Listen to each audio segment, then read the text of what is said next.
Imagine being 14 and loving being the only child, except for the fact that your parents smother the crap out of you. All the way to the point where they have lined up your future because they wish that they could live that dream. Well, that's the story for Jamie Grover, who's 14 years old, a freshman in high school, and really wishes that her parents could just have another kid to focus on because she's kind of tired of not being able to meet their expectations. But that little dream goes to a nightmare because when your mom does get pregnant, it's not with one or two or even three, it's with 5 kids at once. You guys become the most famous family in the state because this is the first time anybody in this state has had quintuplets. Your once loving, smothering parents and just about everyone else starts to forget about you as the media is so focused on your brothers and sisters. Jamie starts to get more and more upset as her parents start to miss school meetings and even the big art show. How will she navigate this? We'll find out as we watch the Disney Channel original movie, Quints.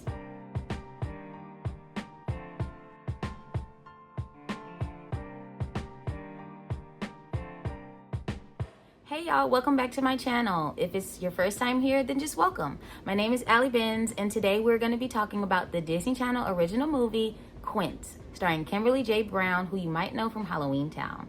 It also stars Daniel Roebuck, Elizabeth Moorhead, Shadia Simmons, and Jake Epstein. So the movie starts off with newspaper clippings of 5 babies being born to the Grover family. Introducing Jamie Grover, who wants to tell us the story about these 5 babies that took the news by storm. So Jamie is kind of narrating this whole thing, but she tells us that in order to tell the full story, she has to roll it all the way back to last January. So throughout this whole movie, Jamie breaks the fourth wall and talks to us as the audience directly through the camera, so you get a sense of this is her stopping and telling the story whenever she can to add little bits and pieces of filler. Keep that in mind because Jamie has a delusional type thing where she wants to add stuff to her story that doesn't really fit the true narrative, but at the same time, I don't even know why she does that because then she's like, oh yeah, never mind, I was just playing.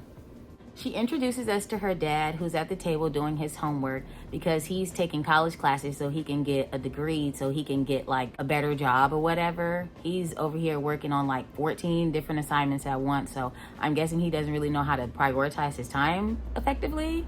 Jamie shades her dad in low-key the snarkiest way because he has a plan for himself where he wants to get a degree so he can get a better job. But then she's like, well, he's a lousy student anyway, so it doesn't really matter. But as long as it's important to him, then it's important to her. Then she shades her mom, who is the editor at the local newspaper, because she's scatterbrained because she's pouring orange juice in a mug and coffee in a glass. Mind you, Jamie is whole delusional, so who's really scatterbrained? We get a nice shot of Jamie walking in front of the fridge that's basically a shrine to her because she's the only child. She opens the fridge door and tries to drink cranberry juice by waterfalling it, but instead of properly drinking it, she spills it all over her face, and so she tries to skip that part, but the camera crew was like, no. And you don't need to see what happened next to understand my story, so let's just move on, okay? Now, please, now. Time. So we get a shot of Jamie outside of her Disney Channel colonial home in her hometown of Milford with her American flag standing proudly outside of the house. Somehow Jamie teleports downtown and it's this is everything that we got. But if you look over to the east, you'll see the Statue of Liberty. Psych, because I'm telling you, Jamie has delusional properties of how her story goes. But I guess she just wants to make it interesting for us as the audience. Who knows? Maybe she just wants to make it a little more interesting for herself because it isn't really that big of a story outside of her mom having 5 kids. We get to Jamie's school where she takes us on a little tour that stops in the gym. The gym has this big old circus pep rally going on where Jamie's every day at my school is just like a circus. There goes my math teacher. Hi, Jessica. Jamie then is okay, y'all, it's really not like that. So I just made up that whole story because I just want to seem interesting.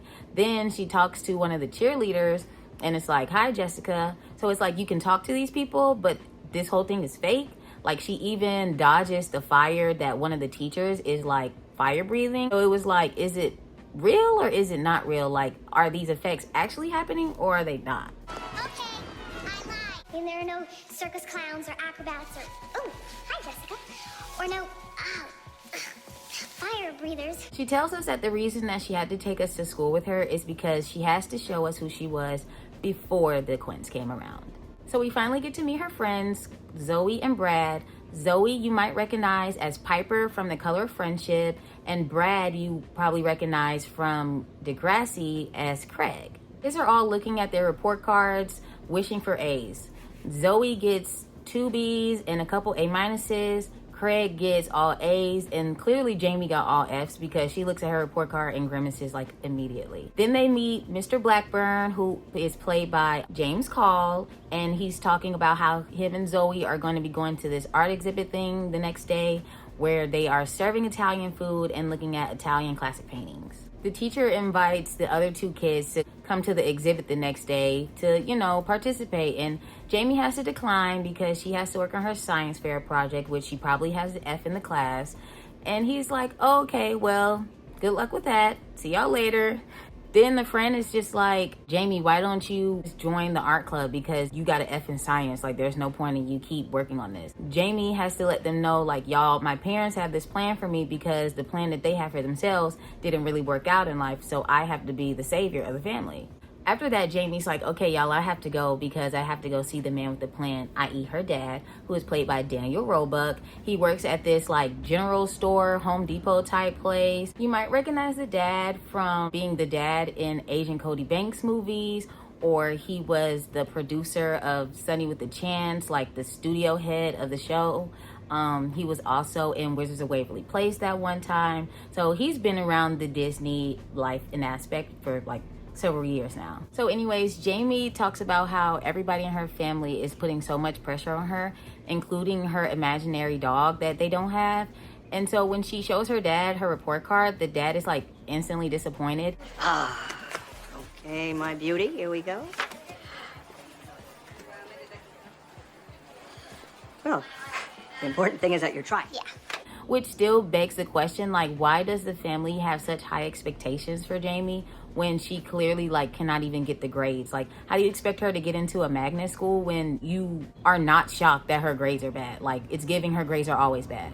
So I'm guessing Jamie's dad is like the manager at like Home Depot or whatever, because she's like, I like what you've done with the place, meaning like the setup of the store and whatnot. And the dad's like, don't worry, once I get my degree, I'm gonna have a much better office. And Jamie's like, I know, I'm gonna get into college, which is like, they're putting a whole bunch of pressure on this 13, 14-year-old high school freshman. Like, y'all are already pressuring her about college when clearly the mom has like a degree because she's the editor at this local newspaper. So it's just not making sense. Then Jamie's dad is like, I need you to get into this magnet school because it has a 90% college acceptance rate where most of those kids go off to college, instead of at her school, which I'm guessing is like nobody goes to college, which doesn't make sense because out of their trio, Jamie has all F's and Craig got all A's, and the girl from Color of Friendship has like A/B honor roll. So if anybody's not going to college, it's Jamie. Jamie then teleports to wherever her mom works, and her mom's on the phone with some guy telling her that she's trying to get Jamie an internship. When she gets off the phone, she's telling her that she was just talking to the guy who is like the owner of a chain of department stores and a very prominent lawyer. And Jamie has a snarky response and is like, oh yeah, because that's what I'm gonna be, a lawyer and a department store owner. Oh yeah, that's what I'm gonna be, a lawyer and a department store owner. First of all, okay, like that sounds like a good job. Your dad is a whole manager at a Home Depot, so that'll be one step above him. And being a lawyer, that means you have a law degree. Like, are you mad that people want to have plans for you and you getting all F's? Like, at least these folks see the promise in you. The mom is like, girl, if I had these supportive parents that you got, I could be the editor-in-chief at the New York Times instead of the local newspaper. Like, you have promise. So Jamie tries to shut her up quickly, and it's like, okay, well, look at my report card. And the mom like quickly opens and closes it.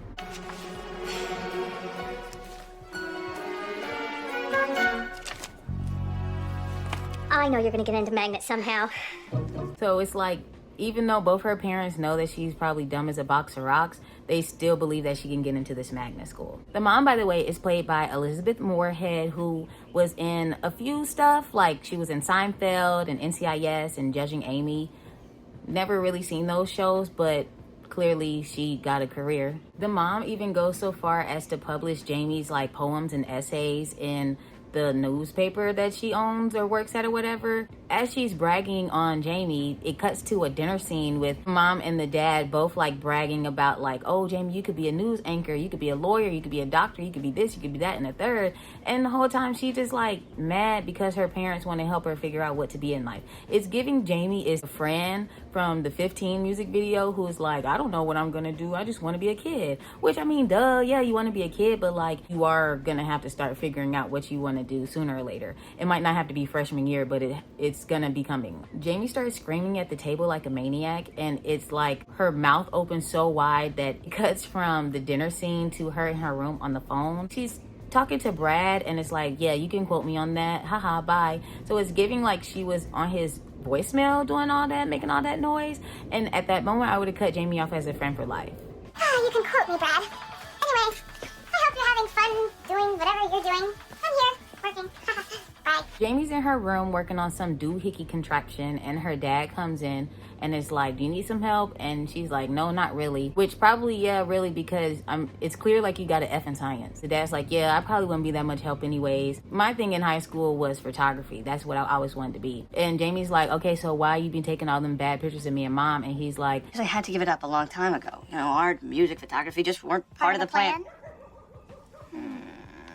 and the dad's like, you got a problem? Like, but then he's just like, I know whatever this little contraption doohickey thing that you're making is gonna make us proud, and it's gonna be the first of many blue ribbons. Jamie's whole thing is like self-deprecating humor, and it's kind of sad because it's like, if you really just believed in yourself, you could probably have better outcomes than what you're having right now by just not believing in yourself. She envisions herself winning the science fair, but in reality, Brad, the friend, Craig, he wins the science fair instead with like some electromagnetic doohickey or whatever. Jamie, I'm guessing she doesn't place, but her parents are still proud of her regardless. Even Brad like comments, Jamie, your project was great. I could have never did that myself.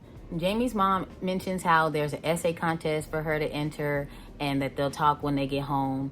Brad's parents don't even show up, and he won first place. So when Jamie's like, oh my gosh, my parents are so annoying, they want me to have a great future, Brad's just like, Jamie, at least your parents showed up. Like, what are you talking about? Oh, and the plan continues. You know, sometimes my parents... Your parents love you. I know that. So this is when we get Jamie making her like big Disney Channel wish. But I wish I could just have a few days where I wasn't the center of their lives. I can't give them what they want. I want to, but I just can't. Here's another little rule of thumb for you. Be careful what you wish for. So we get to the family home, and the parents are in the living room. Mom is over here eating something, and the dad's like pacing back and forth. And the mom is like, oh my gosh, what are we gonna tell Jamie? And I'm guessing Jamie either has like supersonic hearing, or like the walls are like incredibly thin, or the windows are open. But Jamie walks in and is like, what are you gonna tell me? What, like, when I say that, like, Jamie was, like, at the front door and not even walking in yet when the mom had said that. So it was just like, what do you mean? And the mom is just like frozen in time, and it's like, your dad has something to tell you. So, Jamie, your mom is pregnant. That's great, Mom. And Jamie's like kind of instantly excited because I'm guessing as an only child, she's finally gonna have somebody to like be a sibling with. But at the same time, you're gonna be the third parent at this point, because not even getting into the story of how many kids the mom have, but it's just like, you're 14 years old. Like, y'all not really gonna grow up together. By the time the kid even goes to school, you're gonna be in like your first year of college. Then the mom is just like, I really don't know how this happened. And Jamie's like, well, Mom, you had sex. What are you talking about? But the mom quickly stops her before she could even get there. And it's giving the mom's like, honestly, Jamie, I thought I was going through menopause last year, so I really don't understand. And Jamie's like, what are you guys talking about? And they're both like, I'm really. And then the dad counts out like low-key 5 reallys to hint at like how many kids he's gonna have. Pregnant. So Jamie's like, I could build this up into a moment of suspense, but I already told you what happened at the beginning of the story, so let's just go ahead and get into it. So we get to a musical montage of the family decorating one of the spare rooms. It's giving the parents thought that they were having twins because the way they were decorating the room, which took like half a year, mind you. Like, I don't know why it took them all the way from January to September to clean out the spare room, paint it, and put in like 2 tables that they was gonna put bassinets on. But that's besides the point. Anyways, now it's September. So Jamie's walking down the street, back home from school. I'm guessing now it's like her 10th grade year. They don't really say. She said she was in high school last year, which given her age, she was most likely a freshman. So Now she's probably a sophomore. And she's like, nothing really changed except for the fact that my mom's belly was getting bigger and I got to another grade. But Brad was still a genius. Zoe was still completely happy. And the school kept giving out report cards. So I'm guessing Jamie clearly didn't get into the magnet school and she still was getting all F's, which makes me wonder, how did she even pass to the next grade? So we cut to the mom in the nursery and she's instantly having contractions. Jamie comes in the house and is like, hey y'all, I got my report card in September, probably when school just started yesterday. And both parents are like ignoring her because clearly, Jamie, your mom's in labor. Like, no shade to you and your all F's, but there's bigger things to be worried about right now. So the dad is now the scatterbrained one, fluttering around the house, trying to get everything in the car and help the mom get to the hospital. All the way to the point where Jamie is the one helping the mom get in the car, and the dad is like running off a checklist of all the things that they need. And Jamie's like, Mom, was he like this when I was born? And he was like, no, he was calm as a cucumber, except he did forget my shoes, which he was about to forget this time until the mom mentioned it and it reminded him. So Jamie has to go inside and help the dad find the shoes or whatever, right as the dad is coming out the back of the house with the shoes, getting in the car, and they drive off and leave Jamie by herself. The dad was dead ass about to leave Jamie, but Jamie came running out that house like a lost dog, and the dad had to like break the car, which hopefully, I don't know if the mom had on a seatbelt or not, but hopefully she had on one of them belly protecting ones, because the way he stopped that car so fast, I'm pretty sure everybody in there got whiplash. Jamie gets in the car and we cut to the hospital scene. So it's given the mom had a quick and easy labor, except the dad is like hella exhausted by the time the last baby comes out. He's saying it's a boy. The first one was a boy. His name was Adam. So when Becky comes, the second baby, the dad is like hella excited. The third one, he's a little less enthused, but that baby's name is Charlie. The fourth one, he's like kind of, you see the exhaustion wearing on him, because when he says Debbie, he's just like Debbie. But then by the time the last baby comes out, he says Eddie, like in the most exasperated way. He plops down on the seat, taking one of the suckers that Craig was handing out to the other couple that was in the waiting room with them. Craig is looking like Eddie, like he trying to count, hold on, that's way too many kids. The couple sitting down in the waiting room is like, wow, like, I done heard you say 5 names. So the waiting room couple walks up to the dad and is like, here, I think you're gonna need this stuffed teddy bear that we got. And the mom is like, Dad, a bottle of aspirin. And it's like, you're actually probably gonna need these more. Then we cut to a few days later where the parents are leaving the hospital, and strikes me then where in those 9 months that it took them to clean out the room, why didn't they buy a bigger car? Because you knew how many babies you were gonna have. You at least you thought you were gonna have like 3 in that 5-seater, then y'all need a bigger car because y'all already have a child. Did you forget about her? Even then, Dad, are you gonna go out and buy a new car now because you can't fit all 5 car seats in that 5-seater car? Like, are the babies gonna be driving? Jamie's like, look at this new life I done wished for. 5 babies in the house and they all screaming and crying. The parents are so unprepared, they don't even have any more diapers left, which makes me wonder, like, did y'all not have a baby shower so people could give y'all diapers? Like, the daddy said they only had 3 dozen diapers. 36 diapers was not gonna last 2 babies, 3 babies, 4, let alone 5, more than a month. Like, what is you talking about? So Jamie's already irritated with her parents to the point where she was going to run to the store to get the diapers herself. Then the dad's like, no, Jamie, that kind of don't make sense. I'm gonna go to the store because I can drive. Fun fact, one of the babies is, yes, a child or so of the director, and then another of the babies is the brother of Kimberly J. Brown, who plays Jamie. So we get to them looking disheveled AF, and the mom is like, enjoy this moment of silence because we may never get it again. The dad checks his watch and he's like, oh my gosh, I cannot believe it's 2 a.m. At this point, one of the babies start to stir a little bit, making them all nervous, but the baby quickly soothes himself to sleep. They all go off to bed, which they hope to be a full night's sleep, but only turned out to be an hour, according to Jamie. We get to Jamie at school and she's like, I don't like my new life. It's only been a day and I hate it here. The friends on the other end are like hella excited for Jamie because this is really what she wished for. Like, now that the babies are here, your parents not finna be watching your every move, so how your life gonna be better? And Jamie's like, honestly, I don't know, maybe I'll still try to go to the magnet school. And Craig is like, that's what you really want to do with your free time? Mind you, okay, so I'm guessing the magnet school is like some after school program type thing, because Craig also mentions that he's at GW school, but it's like, you're also at this school, so do you go to 2 schools at once? Like, are the schools connected? Like, that part's not really making sense to me. It's giving Craig and Zoe are like orphans because neither one of them parents have been mentioned or around. And also at this point, Zoe is like the only black, not let alone person of color in this movie. And like 20 minutes in, and we've only seen Zoe, who is the only black person. Then they see the teacher again and they're like, okay, now that Zoe got 5 siblings, what should she do? The teacher's misogynistic ass is like, oh, maybe she should learn how to make pancakes.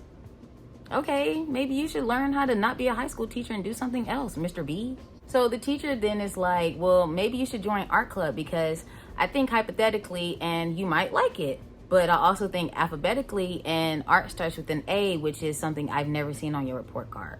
Then Jamie's like, what makes you think I'm gonna be good in art class if I got an F in your class? And he's like, it doesn't matter. And so Jamie's like, but my heart's not into art and you said that yourself just like last school year. And he's like, it don't matter, there's no grades, like until you can find something that you're really into, just join art club so that can be something that takes you away from the house with all the kids. Throughout this whole conversation, he does like a little sketch of Jamie, like one of those sketches you'll get like at the fair with the like big head characters and like everything is super cartoonized or whatever. It was cute, that was nice. So we cut to Jamie and Zoe back at Jamie's house, and Jamie is like daydreaming of her parents picking out careers for her future siblings, and Jamie's just standing in the doorway like, oh my gosh, anything left for me? And her parents is like, nope, you don't have to worry about anything anymore. Your brothers and sisters are gonna be the ones with the good jobs making all of the money and you can just have fun. But like Jamie says, if you've been watching the movie so far, then you know that this is just a daydream. This is just something that she's envisioning because she really wants the story to turn out better than what it really was. And so when we finally get into it, she talks about how this is the part of the story where her life really changes for the worse, but also the point of the movie that she points out in the beginning, that this is a story of someone who didn't even know that they were lost, but ends up finding themselves in the end. Like I said, we're back at Jamie's house, and she had the daydream of her parents telling her that she didn't have to worry about her future anymore, which is kind of a stupid dream to even have. But in actuality, Jamie's coming home with her friend Zoe in real life, and the mom is in the room by herself struggling with the babies. The mom immediately puts the black character to work and tries to get her to change one of the baby's diapers. And she asks her, has she ever changed a diaper before? And Zoe's like, yeah, but only with a doll. And the mom's like, okay, well, let's start you off with a girl instead of a boy. Meanwhile, Jamie's just standing in the middle of the room cheesing because the mom ain't asked her to do nothing yet. The door opens, and I guess nobody has any sense of urgency in white middle suburbia because the mom is just like, oh gosh, I hope that's the baby nurse. Mind you, like, the baby nurse couldn't ring the doorbell or knock or something. Like, she just was allowed to come in the house unannounced. That's weird. You got Jamie that's like, don't you think it's gonna be weird that we got somebody in the house? And her mom's looking at her like, cue the baby crying, like, nah, baby, we need some help. Like, you don't want to do nothing. I got 5 babies to raise, and your dad's somewhere off pretending like he got extra shifts. The baby nurse comes in and like she marched to the beats of her own drum, like dead ass serious.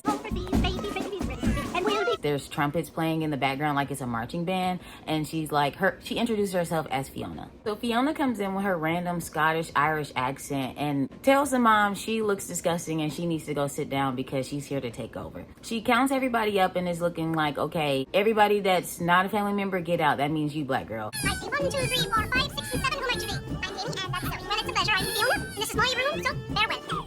Only the immediate family's allowed around here. The black girl is like, okay, bye, because I ain't trying to change no baby's diapers anyway. Never. Jamie looking at the nurse like, this is my house. Like, you're not finna just kick me out of nothing. And the nurse is like, okay, well, come on, number 6. You finna get to work. Meanwhile, Jamie's like, well, my name is Jamie. You're not finna call me number 6. I'm looking like, your name is Jamie and you're the firstborn child. At least you could be number 1. Like, let's not play. Fiona is clearly a super nanny prototype because she was like, I'm gonna get all of these babies synchronized. They're gonna eat, sleep, pee, and poop all at the times that I want them to. Me and Jamie are looking at her like, that's not possible. Like, I can't make you go to the bathroom when you're supposed to, so how you gonna get 5 babies to be able to do that when they all have their own like consciousness? Fiona coming in is what prompts Jamie to officially join art club, because she's like, I'm not finna be rushing home to help Super Nanny call me number 6 every day. When we get to art club, Jamie's just sitting at the table, not really knowing what to do. And Zoe's looking at her like, model clay, you can paint, you can draw, like it's art club. Like there's so much to do here in art club. The teacher over here says, and it's like, well, Jamie, what do you want to do? And she's like, I don't know. I don't really know how to do anything. And the teacher's like, well, the best thing to do when you don't know how to do something is to do something that you don't know how to do. And Jamie's like, well, what do you mean? And the teacher's like, can you imagine anything? Like, anyways, he's like, close your eyes and just draw what you can see. Like, what do you see when you close your eyes? Do something. Jamie does what the teacher suggests, and she closed her eyes and draw what she imagined. We get back to the house, and Super Nanny and the mom is like running around the baby room. Super Nanny's trying to hurry up and like get them on schedule. I think it's been like a week or so. And like she over here chastising the mom, talking about you confusing them because you want to feed them. If the baby's crying, maybe they need to be fed. I don't know. Jamie's looking like, we got money problems, all these babies in the house, something needs to be fixed. We get to another morning at the Grover breakfast table, and the dad is stressing about money and how they can't even afford to pay diapers, let alone pay for a baby nurse. The mom looking like, well, we need some help. Like, I can't do it by myself, and you always gone. And he looking like, exactly, I can't be working doubles forever. And she like, yeah, because I be missing you.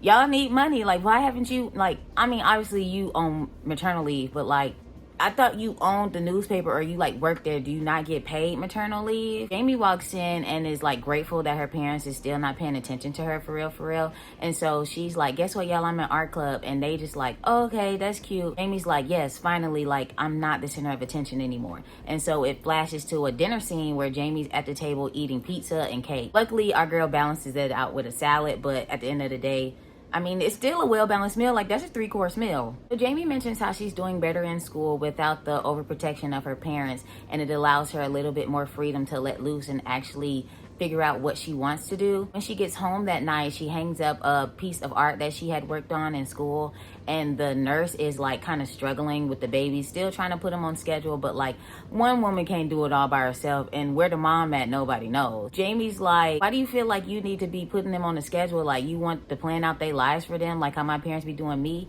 And Fiona's like, well, don't you want the best for them? And Jamie, typical 14-year-old, think that they know everything that grown folks don't know and had already been through, looking like, well, how do you know what's best for them? And the nurse is like, because I know that they deserve a great future, just like you. Like, duh. Make them take the same classes and go to magnet school together? Well, don't you want the best for them? I do, but how do you know what's best for them? Amy's complaining because she's like, her life still hasn't changed much at all, because her dad was still wants to like get his degree so he can get a better job so he can help provide for the family. And she's looking at him like, wouldn't you rather play with the kids than do homework? And he's like, yeah, but when you're an adult, you have to make decisions that honestly isn't gonna favor well for everybody else. Like, I gotta do my homework just like I have to go to work, just like you have to go to school and get good grades. Like, there's 6 of y'all now. Somebody gonna have to get a scholarship. At this moment, the nurse comes down the stairs and it's like, oh my gosh, I cannot take this no more. She quits. Like, she is at her wit's end. I don't know if y'all ever seen that episode of South Park when Cartman had to get all them nannies, and all them nannies he was just running them nannies through there. That was Super Nanny. She was like, nah, I can't take this no more. I'm leaving. The parents panic because they're like, I don't know what we're finna do now. Like, we can't afford nobody. I need to go back to work. You got to pick up double shifts at Home Depot. Jamie got to go to school. And this is when Jamie's like, well, I can help. And they think about it. But then when Jamie like does her little daydreaming, she daydreams like she's struggling with the babies. And everybody is like, nah, because that ain't gonna work for nobody. And you just a child. Like, you should be at school doing your homework. When Jamie offers to give up her allowance, they both kind of consider it, but at the same time, they dismiss it and just go on to go back to the kids, and the dad goes on to work. At this moment, the doorbell rings, and when Jamie answers it, Jackal Johnson is at the door with like a diaper delivery truck and like 14 cases of diapers. I say Jackal Johnson because that's probably where y'all will know him from. His name is Vince Carrozza, and in this movie, he's playing Albert. Albert is Jackal Johnson in this movie, okay? Same character. When the dad asks Jackal what he doing there, he's like, I'm here to pimp your babies out like I'm gonna do the Cheetah Girls in a couple years and get y'all money and free gifts. All you gotta do is sign the contract. They fine with it because, like I said, they drowning in debt. When Jackal meets the babies, they instantly pee on him and it's like, y'all need to watch out for this guy because he ain't no good. Mind you, it's killing me that these folks is letting all these people around their newborn babies. So when they ask Jackal what makes them and the babies so special, and he's like, y'all are the first people to have 5 babies born in this state. Like, that's huge. Why are the Quints marketable? Babies are cute. You're an average family with the first Quints in the state. The Quints are famous. It's an ideal situation. Oh, really? This is ideal. Oh, absolutely. Of course, it would be better if they were identical. He's able to get them contract or a sponsorship or whatever with the Cutie Pants diaper company that had brought all them diapers to the house. But Jamie's like, remember, this is my story. And just like the super nanny, Jackal Johnson is finna help me out in ways that I didn't even understand. Packed with Cutie Pants diapers. That, plus Dad's salary, paid for the sitters. But remember, this is my story. And Albert, like Fiona, helped me out in unexpected ways. Jackal pulls up in his red convertible and is like, Jamie, I just want you to know this is gonna be all about the Quints, not you. I need you to take a step back because nobody cares about a 14-year-old girl whose parents had a baby 14 years after they had their first child. Jamie, can I talk to you for a second? Sure. You know, for us to really sell your brothers and sisters, we need to focus exclusively on the Quints. Now, if you're gonna feel left out, I need for you to tell me because I want the whole family happy after all. Actually, that sounds pretty good. That's the spirit. You know, this could be good for you. I mean, you'll have more time to do the things you like while we all work hard here at home. Okay? Jackal pissed me off with his big ass suits, gonna say like, I need you to get out the way because don't nobody care about you. Because it's like, honestly, Jamie's story would help too, because it's like, how do you feel about being an only child for 14 years and now all of a sudden your parents got 5 newborns that they don't have no time for you? Like, that could have been a story and a moneymaker on its own, but whatever, I guess. So with this newfound freedom, Jamie is able to have more free time working on her art and getting her life together or whatnot. And when she shows Zoe her painting, it was a drawing. Zoe is like, girl, you way too good to just be shitting on yourself about your art. And the teacher comes up and is like, oh, so when your friends say you good, you believe them, but when I say you good, you don't. Fun. You're good at it. Really? Thanks. Oh, I see. It's not enough when I tell you you're good. No, you have to hear it from your friends. You're a teacher. You have to be nice. No, I'm a teacher. I don't have to be anything. The truth is, my friend, that you have talent. And Jamie's like, you a teacher, you gotta be nice. Actually wrong, because most teachers are not nice. Like, if they're nice to you, that means you're a good student, or you're pathetic enough for them to just feel sorry for you, which in this case is both. So Mr. B sits Jamie down in front of the easel and it's like, you're an observer, Jamie. I want you to start drawing people because from what your perspective, it could be very meaningful to you, your situation. And so he's like, what do you see when you look at me, Danny Tanner? What do you see when you look at yourself? You're a wizard, Harry. This is when he poses Zoe on the stage and it's like, draw Zoe. And he kind of stands very uncomfortably close to her, but it kind of doesn't really matter because this is what prompts Jamie to start doing art of actual people. So Jamie's newfound muse is the babies, obviously. And when she's sitting in the room drawing, here comes Jackal Johnson and the mom with a whole camera crew. And Jackal Johnson like immediately steps in front of her and like is actively pushing her out of the family picture. Our audience loves those kids. Oh, sure they love them. They are pretty darn cute, you have to admit. Hey, just look at them here. Yep, they were getting around. Jackal Johnson is really trying his hardest to pimp these kids out because he's like, y'all only marketable for a year, which is not true because obviously later on the mom becomes John and Kate plus 8 and they were famous for like the kids' whole lives. So you can market multiples for several years. Look at Tia and Tamara. So this is where Jamie's actually starting to get annoyed with the fact that the Quints are the Quints and that they be called the Quints, and like the mom's going along with everything Jackal Johnson says and she's starting to feel a little left out. Like how the newspaper used to be all about Jamie, now it's all about the Quints and nobody kind of really cares about her anymore. So when she's talking about it to Zoe, the teacher overhears again because he's very nosy and he's like, Jamie, I don't really know your parents, but it seems like they're just overwhelmed because they have 5 newborns in the house. Like, duh, baby, you a child, so you obviously wouldn't know, but because you are on the outside looking in, you have a very more clear perspective of what's going on, so why don't you just talk to them? So Jamie's like, I don't want to talk to them because what if they actually start caring about me and asking questions about how I'm doing in school and how I'm not in a science fair? And the teacher's like, I don't really think that would matter because as long as your parents know that you're doing okay, then that's okay, but you have to let them know like how you feel about how things are going and how you feeling left out. Overwhelm them. But Jamie, maybe you have just enough distance to see things more clearly. Talk to them.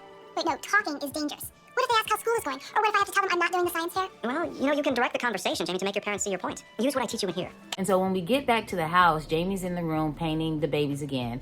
And the parents walk in and Jamie starts to pull a little trick on them by switching the babies to see if the parents even know what baby's who and things like that. They get distracted and confused and frustrated or whatever. And Jamie's like, see, y'all don't know the babies just like y'all don't know me. With all this free time, Jamie's able to know more about the babies than the parents are. Like, she knows that one of the babies has the same dimples as the dad. One of the babies cries just to make the other babies cry. One of the babies does this and that. And so the parents are like, wait, wow, you're way more insightful in raising our children than we are. Why didn't we think of this before?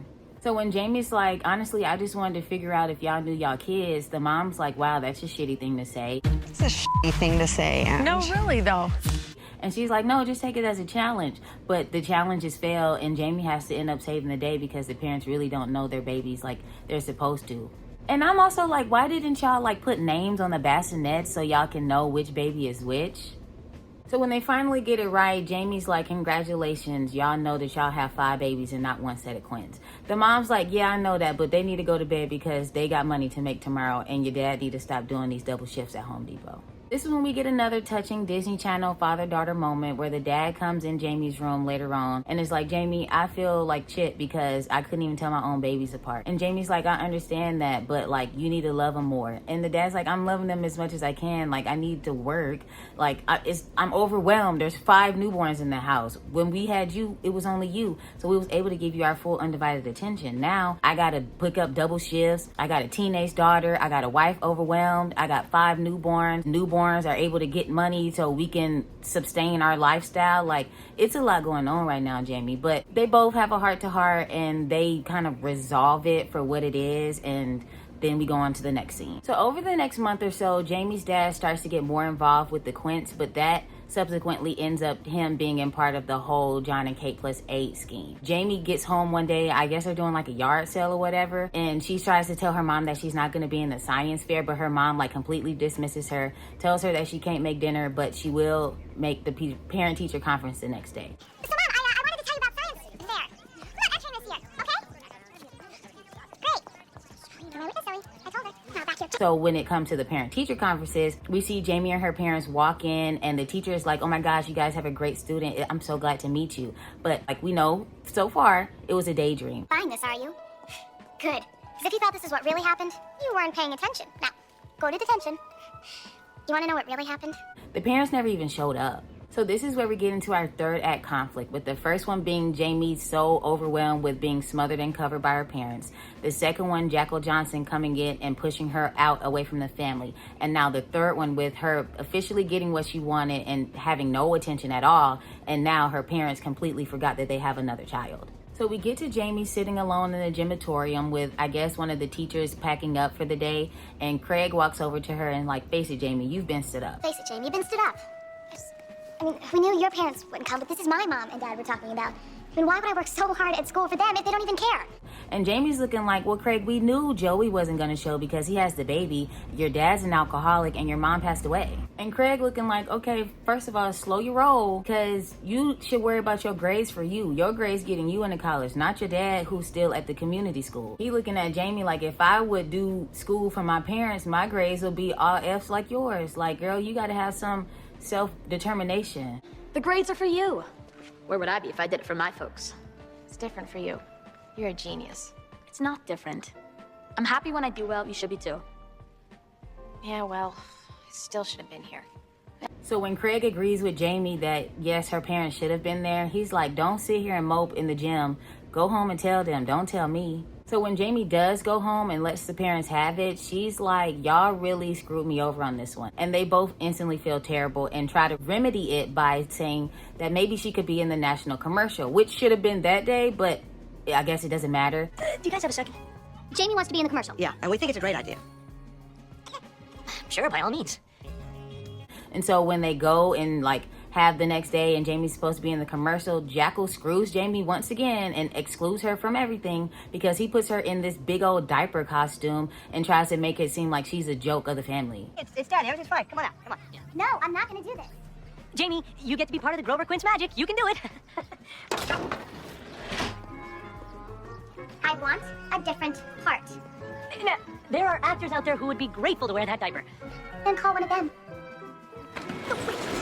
So next day when they're at the commercial filming in front of the house, Jamie's in the truck and Jackal's over here bitching to the dad because she won't come out. When they finally open the door of the truck, Jamie is standing there in this big old diaper costume with like a baby bonnet on her head, looking ridiculous. And everybody's like, well, Jamie, why not do it? And it's like, because why can't she just be a normal character? Like if the dad gets to be in the commercial, why can't Jamie as, oh, look, dad, I'm helping you with our siblings, like... So at the end of the commercial filming, they all come in the house like, oh, Jamie, you should have been there. And I'm like, if she should have been there, why didn't y'all try to fight for her to get an actual sister role or a regular role instead of being in a dancing diaper? Jackal sits down with her and is like, Jamie, I told you we were going to push you out the family. You're not the center of attention anymore. And the dad's like, yeah, Jamie, like, you're still our daughter, but you are not making us any money. Like, we can't market a 14-year-old girl with a dimple chin unless you're Demi Lovato.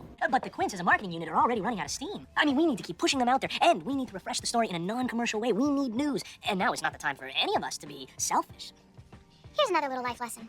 Sometimes when someone tells you not to be selfish, it's because they are selfish. You know, for Jamie to say she's not an art kid, she really dressed like one this whole movie. Like, we get to another day and Jamie's complaining about her situation to her friends. And Craig is visibly upset because he's like, I thought you wanted to be invisible. Like, you wanted my life or your parents totally ignore you. And Jamie's like, yeah, but I didn't think it would be this bad. And he's looking at her like, no, this is what you wanted. You wanted to be invisible. You didn't want your parents to be caring about anything you got going on. Like, you complained so much to have my situation, and I would give every blue ribbon that I got to get what you got, Jamie. Like, this is you being selfish, not you not wanting to wear a diaper for the Quints commercial. You found yourself, Jamie. Now don't let anyone take you for granted. Show your parents the real you. They don't care. Give me a break. They're distracted. Sure, think back before the Quints. You know how much they care. That was caring. They drove me nuts.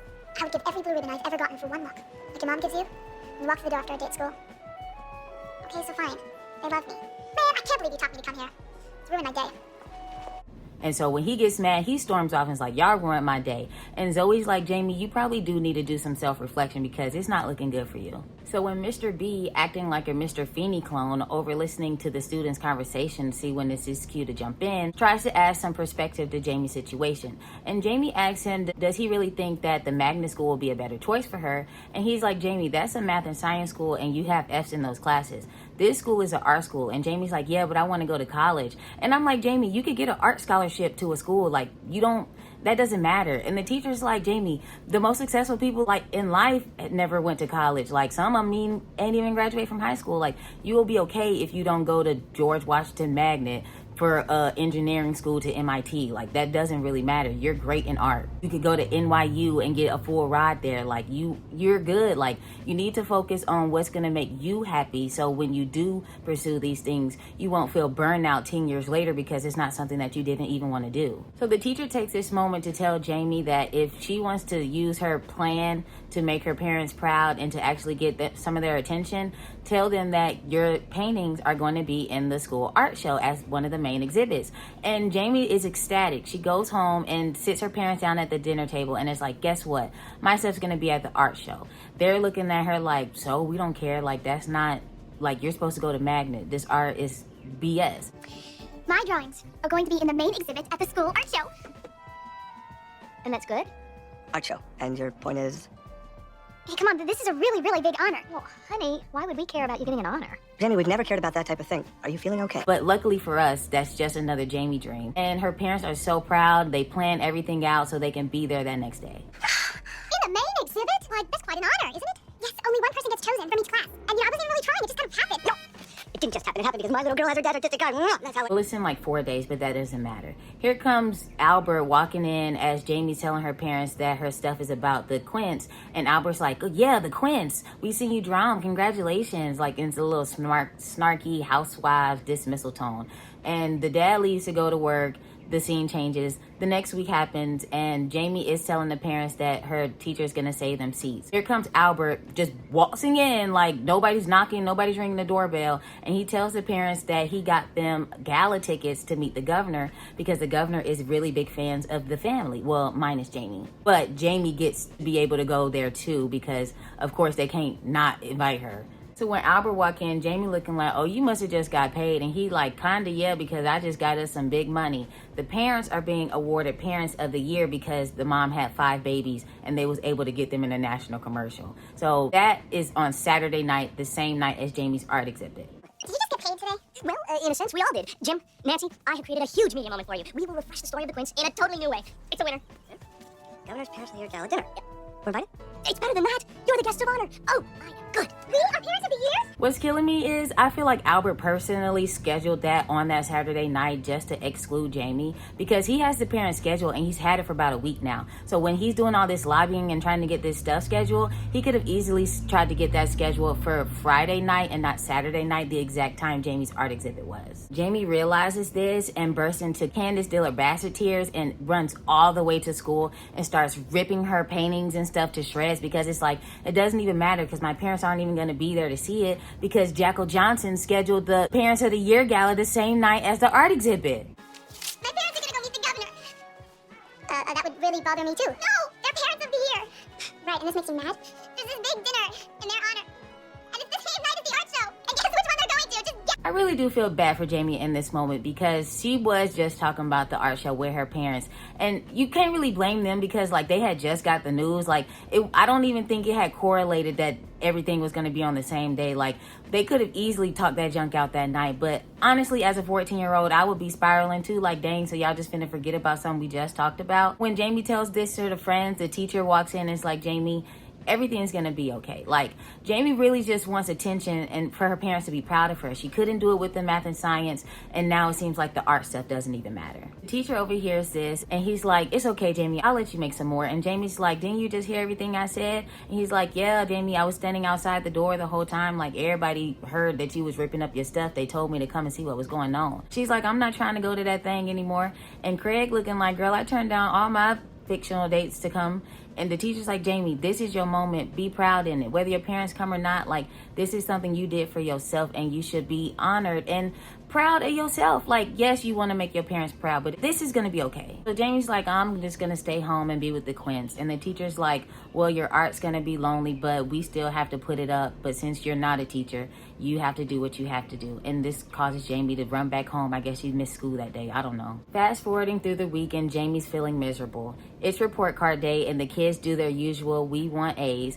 And when everybody opens it, it's everybody same as usual except Jamie, who has an A and no C's. So I'm guessing she never had C's. It was, F's, but it was like C's and D's or whatever. But Jamie finally got A on a roll. Craig looking like, girl, are you on speed? Because I ain't never seen you doing this. And she's like, no, I just been having fun being able to not feel the pressure of having to do well and I can actually do well, which is duh, everybody. But I guess you have to realize that to know that though. So when they're sitting in art class, in walks the principal and he talks to the teacher and the teacher tells Jamie that there's an emergency at home. And if you ever read Chicken Soup for the Teenage Soul books, you would know like this is one of the biggest nightmares you could ever have when the principal walks in and the teacher tells you like somebody's in the hospital, come quick. The teacher is so dedicated to Jamie and he's honestly one of my favorite characters in this movie because he drives her to the hospital himself personally. Jamie runs out of his van as it's still moving and goes into the hospital and finds out that baby Adam is sick. His temperature's running up and she's just actually feeling remorse like, dang,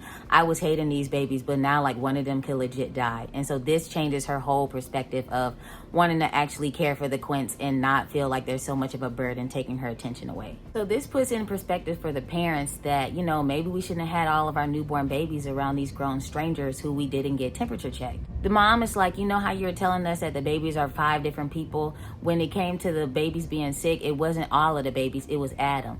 They're all their individual people. And Jamie's like, you know, I'm my own person too. And they're like, what are you talking about? She's like, what if I don't want the same things that y'all want from me? What if I want to be my own person? And they're like, Jamie, you can always do that. What's your honey? But, I mean, I'm not really sure if I want the same things that you want from me. You don't want to go to college? Maybe. Probably. I want to find my own way. I don't want to follow your plan, Dad. I want my own.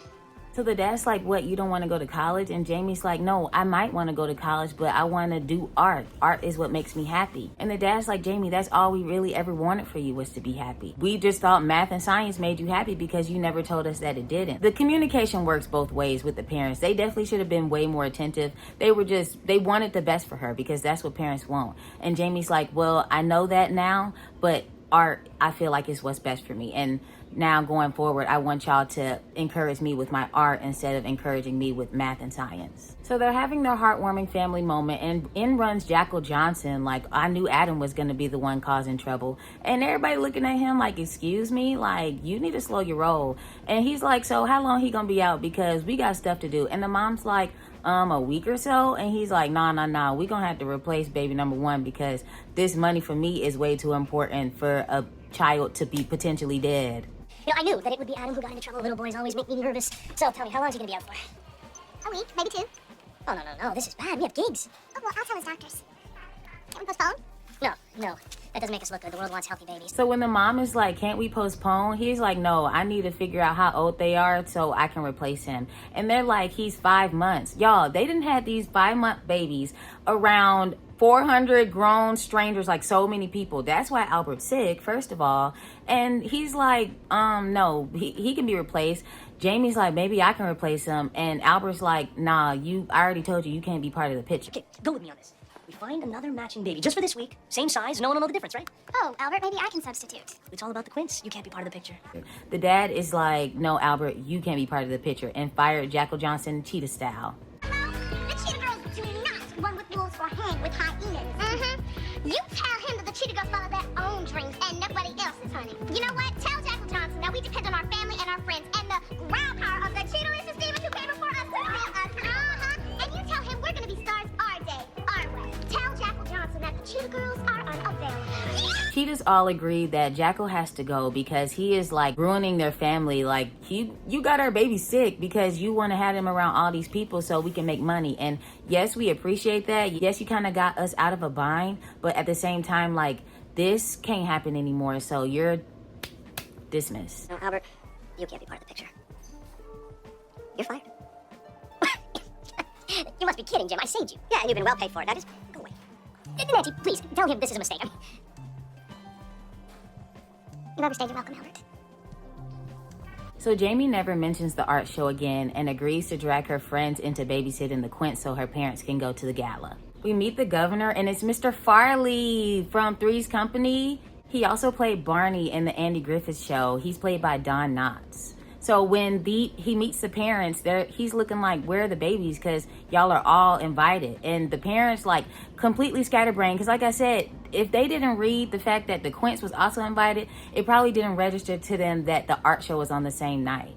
Like, they were so excited to be honored. Like, it just completely slipped their mind. So I'm guessing Jamie realized this on her own because she gets the teacher to help her and the friends bring the babies to the gala. The governor is like, well, let's go send the state patrol to go get the kids so, like, they can be here. The governor passes the dad the phone to call Jamie and so they can get the kids ready. This is when they all should have used some of that national commercial money to get cell phones for at least one of the parents and Jamie. That way they can always be in contact with each other. But it doesn't matter because as they're on their way to the gala, the teacher's bus breaks down, or his van breaks down. We almost made it. And that means my parents are almost off the hook. I think you need oil. Hypothetically, I think you're right. I guess it's over. Maybe the tow truck can take it back to the art show if Albert shows up. Jamie. The teacher's like, Jamie, I told you this whole movie not to give up hope and to believe in yourself. Make a plan. That's what your family's known for. So Jamie decides to take 2 buses in the subway to get to the governor's mansion.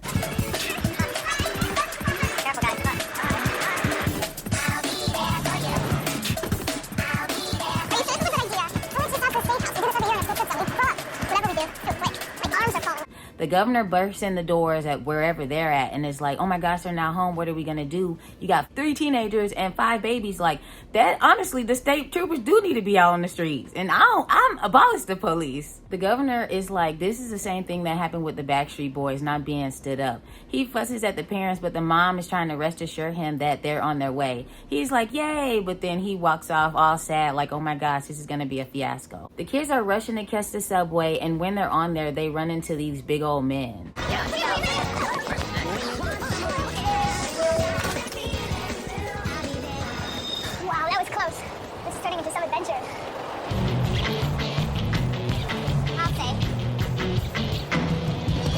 The parents are standing there nervous because here comes the governor and the gala is starting and still no Quints. So as the parents are trying to apologize to the governor during the ceremony, in walks Jamie to save the day. Hands off, you're back. Yeah, the Grover Quints are here. Adam! And a big biker guy. Hi, guys. Hey, honey. You Quints, you're pretty adorable, you know? Yeah, we know. Nice to meet you, little man. I told you this would work out fine. You panic far too easily. Hey, buddy. Hey, where have you been? Hey, And they are with the big biker guys who they met on the subway, which was nice. And everybody's like, oh my gosh, big black burly guys, let's hurry up and get these babies off. The governor's like, see, this is all how I planned it to be. Everything's gonna be good. They asked Jamie, does she want to stay? And she's like, no, I'm not really dressed. The governor's like, well, I can send you my car service and he'll take you anywhere you like. She's like, anywhere? And he's like, yeah. And so Jamie and her friends get in the car and they go to the art show. So they get to the art show and they meet the teacher and he's excited that they got to be there. He introduces Jamie to the judges. This was time for the big moment of who's going to be able to win the art show. And when the winner is announced, it's drum roll please. Jamie Grover, of course. This is not something that she like imagined in her head. Like she actually won. The blue ribbon goes to Jamie Grover. Guess what? I'm not fooling you. This is what really happened. It's pretty awesome. Very proud of you. What she does imagine is when she wins, money rains down. Money, money falling all around me. It's everywhere I can see. Yeah, I finally got the money. Wait. That part didn't happen. But instead of that, it's her parents and the governor and the newspaper and the Quints, and they all get to have one big happy moment at the end of the movie. You want to hear something funny? I ended up getting exceeded grades, and Mr. Blackman wrote me a great recommendation letter. And poof, I was eligible for George Washington Science Magnet School. But I said no thanks. Mom and Dad said it didn't matter anymore. After all, life is always Jamaican. So they explained to Jamie that as soon as she left, they knew exactly where she was going and asked the governor to bring them to the art exhibit because if they were going to be parents of the year, they couldn't be parents of the year and miss one of their children's biggest thing going in life, right? And the governor agrees and takes them there. And they had this nice little hug moment and that was sweet. But then they're saying, we got to care about our kids, and then your baby's crying in the background and you ain't care about that. But I guess, you know, anything for the moment, Disney. This is where we get our front page moment with the governor, the Quints, the parents, and Jamie. And Jamie has the ability to get into the magnet school with the recommendation of her teacher and the fact that she was able to get a honor roll. This is also when we find out that Jamie was actually in middle school the whole time, which I guess makes sense. But at the same time, it wasn't really specified, but they do look like 13-year-olds. So, like, yeah, they was in 8th grade, but maybe they was in 7th grade at the beginning. It doesn't really matter. He got a promotion, but he's still trying to make himself better. Still hitting those books. Mom continued to manage the Quints' career, but she scaled their work way back. It's going well enough that we can all eat, but not so good that Dad's quitting his job. Oh, and there was one other bit of news. The doctors say septuplets. That's 7. Oh, come on now, people. Haven't I taught you anything? So that's the end of the movie. The dad got a promotion, the mom became Kris Jenner, and Jamie is going to the 9th grade. So what did you guys think about Quints by Disney Channel? It came out in 2000. I, for one, liked this movie growing up. Like, it used to come on at like 2 o'clock in the morning back in the day, but like I still used to stay up and watch it. I always thought it was cute. I always understood where Jamie was coming from when it was like, okay, these babies are getting on my nerves. But as far as the point of her being like, oh, my parents care about me, looking back now, I'm just like, girl, you doing too much. Like, you're lucky you have parents that actually want you to do good in life. Like, Craig's parents could care less about what he doing, and he making straight A's and finna get into the magnet school that he probably got accepted in 6th grade. But let me know what you guys think. Don't forget to like, comment, and subscribe. Share the video with everybody that you know, and don't forget to hype me up as well. See you guys in the next one. Bye.